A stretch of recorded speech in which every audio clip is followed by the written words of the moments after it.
down at the bottom. It's just protecting the electronics that are in there, so you don't touch it or whatever when you're changing your tank out or whatever. You see, there's the regulator, same deal, high pressure line on one side, low pressure on the other. And M tank only. H tank will not fit in here. You'd have to change the brackets out if you wanted to put it H, and I'm not even sure it's tall enough for an H. So it's an M tank only as far as I know. Down here, same deal. You can put extrication tools down there or more restock supplies. Backboard compartment over here. This one has 3 shelves, the other one only has 2 for head beds or seat collars or sandbags, whatever you use to secure heads. There's a divider in the middle. You can put a folding flat on one side. You can put 4 or 5 backboards or a scoop stretcher and 2 or 3 backboards. There's that. We'll get in the back in a minute. Here, let me just show you what it looks like. There's no chevrons or anything on the back. It's just plain. If you want chevrons, we could do that for you, but I'm trying to keep the price down. So, same deal over here. You could put turnouts over here or more restock supply. Down here, this is where SCBA tanks used to go. The racks have been removed. There's still a rack for 3 D tanks right there. Let me close this up. You can see there's the side door right there, and then this is for your jump bag. There is a charging station for a streamlight flashlight, and then all your equipment that you're taking into your rescue would be most likely in this compartment. Down here you've got 3 batteries, the deep cell batteries. They're not the Odyssey batteries, but these are still big, beefy deep cell. Plus there's one under the hood. Oh yeah, I should show you the engines too. Let's fire it up and we'll go through everything. All right.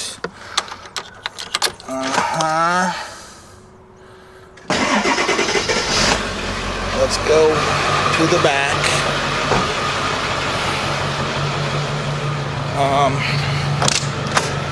So it's gonna look pretty much identical to the other one. I don't think there's anything different about it.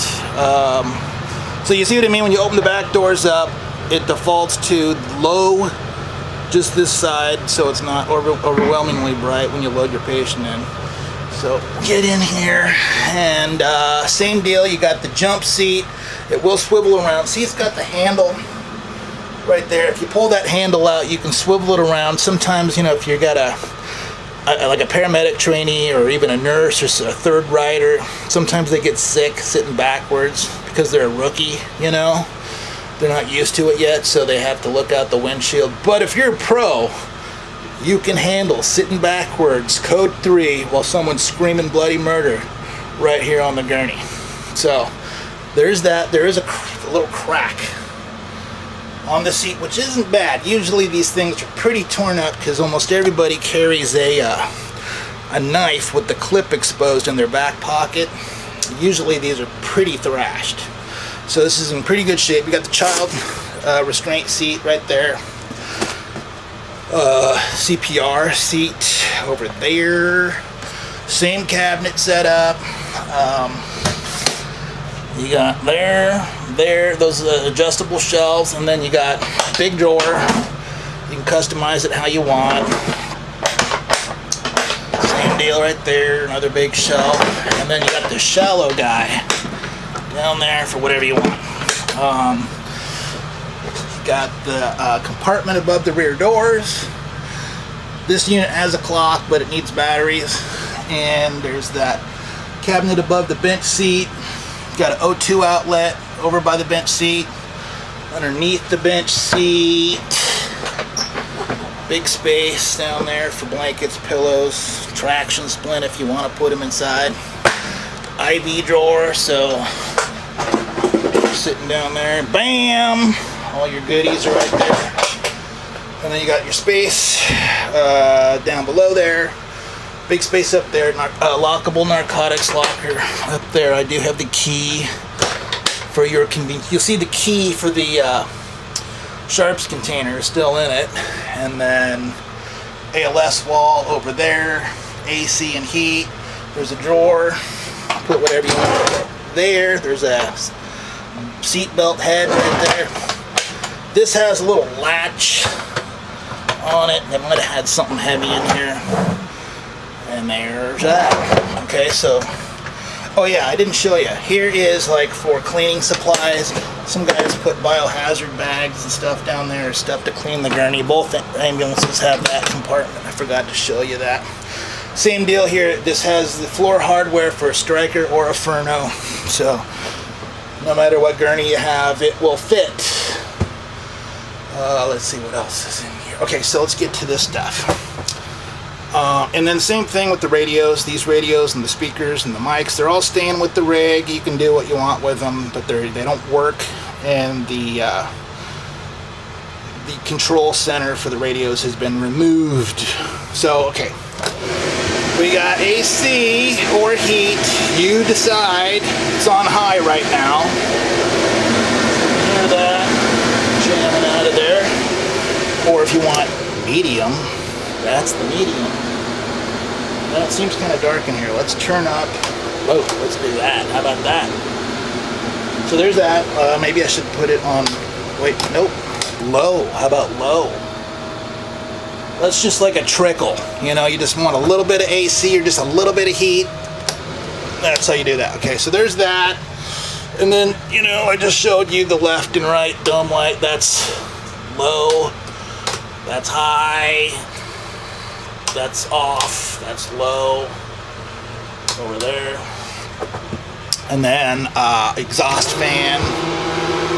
If someone loses their lunch back here because your partner is driving, you can evacuate that smell.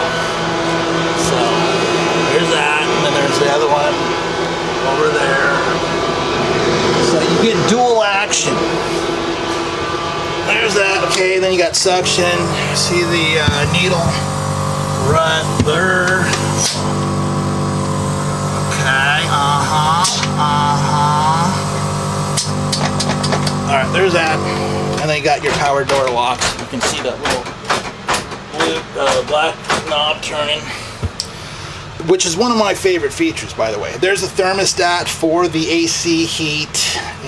The numbers are kind of worn off, but it's cool on this side and warm on that side. You can actually get that replacement. Actually, I might even have one. So, remind me about that. I will look to see. And then it has the oxygen dial on the wall, so you can see how much is in the tank. And then same deal, it has the emergency bypass. You can see it's on. So the crew that was in this unit just left it on that way. When they turn on their airflow meter, it just starts flowing. Otherwise, you have to turn it off, and then you have to hit your oxygen button, which just triggers a relay. A solenoid back there, not a relay, solenoid, and then it just allows the oxygen to flow through there. If you don't want to deal with that, you just don't deal with that. And then, oh yeah, see this one goes on, it's got good bulbs. And again, you can buy these little fluorescent jobs from Home Depot or Lowe's, whatever is closest to you. And also, same thing I'll mention with the wheel coach electronics. Very simple. All of those relays can be purchased from Napa or AutoZone or Pep Boys. And then I didn't really show you in here because it's hard to see. Let me see if I can get my camera in there. You look down in there. Now it might look like, oh my God, that's just craziness in there. Not really. It's not really difficult. And I can get you the schematics too, if you know, I'll include that with the ambulance. I have schematics for all this stuff, but all of that spaghetti, it looks crazy. It's very simple. The solenoids and relays and bus bars and everything that are in there, all that stuff can be bought from O'Reilly or any auto part place. You don't have to go through Wheeled Coach, and all of those switches can be bought from I know at least Napa sells those switches, those same switches. So very inexpensive to replace anything should you need to. Did we go over everything back here? I think we did. So let's go up to the front and get this thing knocked out. So there's the back, and let's get in the front. Ooh, that sun's getting low. Okay, so here we go with the driver's door with the pocket still on it. Nice looking step well. The floor's in great condition. You know, usually there's a heel hole, and you can start seeing like metal floor under there. You don't see that. The upholstery's in great condition. There's no tears. The armrests are not broken, which drives me crazy. There's a spotlight. Looking for an address or something. Got the same center console. You can file stuff in there. You can mount your radios on top if you want. Headliner is in primo condition. This one doesn't even have fingerprints on the visors. Well, that looks phenom. No fraying anywhere. Alright, let me get in here. And let's check out the radio. Oh, someone's got it on AM. Outside at the 30-yard line, move those chains. What a move by Marcel Irby. Okay, alright.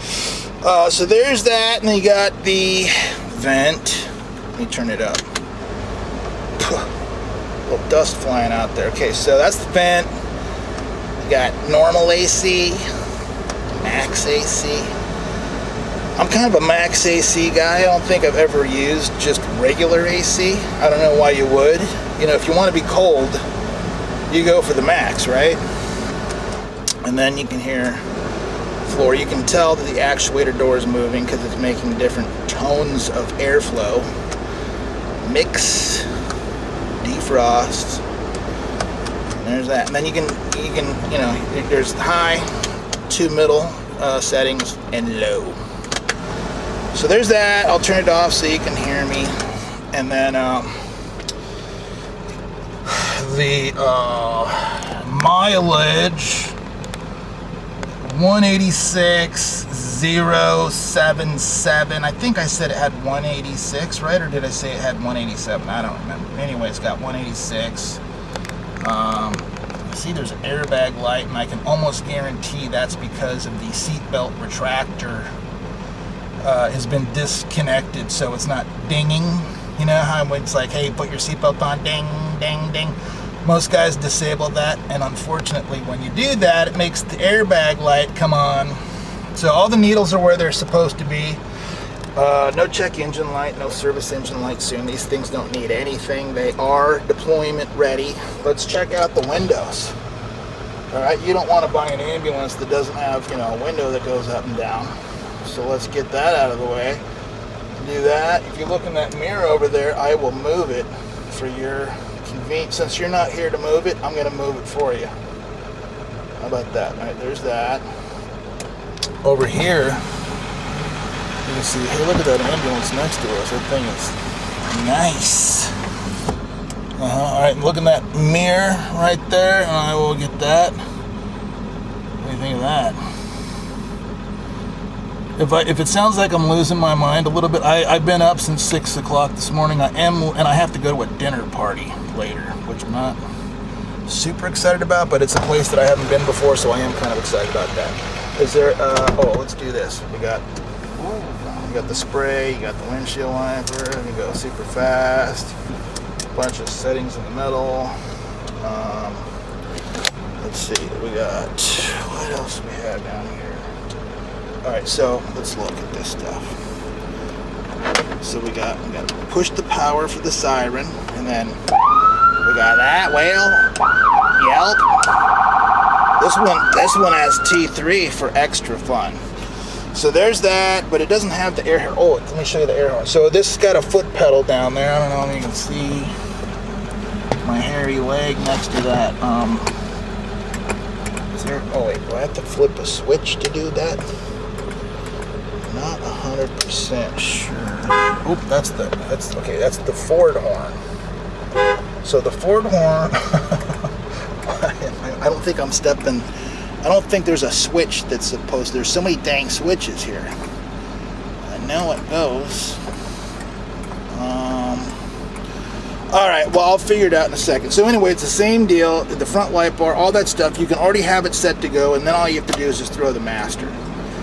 I can hear the light bar up above us on the roof is come on, and then all your non-emergency stuff is down here. Oh yeah, I didn't point out, like if you know, your partner leaves the AC on in the back, you can probably hear it.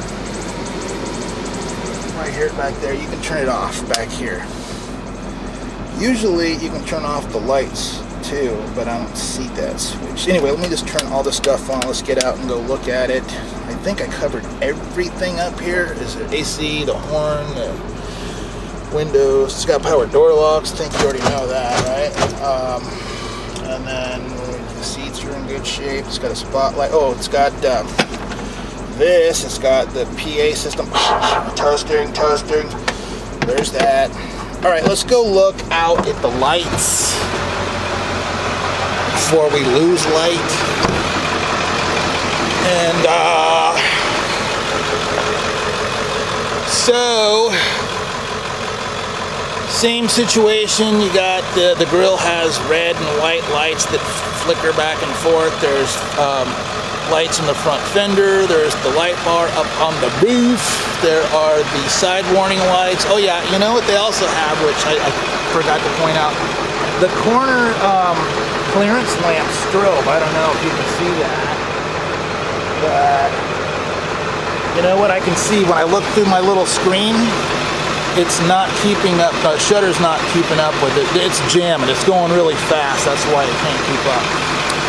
But we got our halogen floods, then we have this LED light bar right there, and then we got the rear quarter panel light. Back here, we got the light bar, we got rotors on the outside, amber flashers in the middle. I got the rear load lights on, those clear ones, and then the center one is a third brake light. And then those are also LED that have the you know, a double flash before they go solid if you want to do it like that or whatever. And then here's this side. And then there's that. Okay. So what do you think about going for a test drive before it gets pitch black out? I think I'm ready to go. Call this day a day. All right, so there's that. Let's jump in. I have to go unlock the gate. I don't even know if I have enough battery juice left in my camera. I think I do. All right, I'll see you in a minute.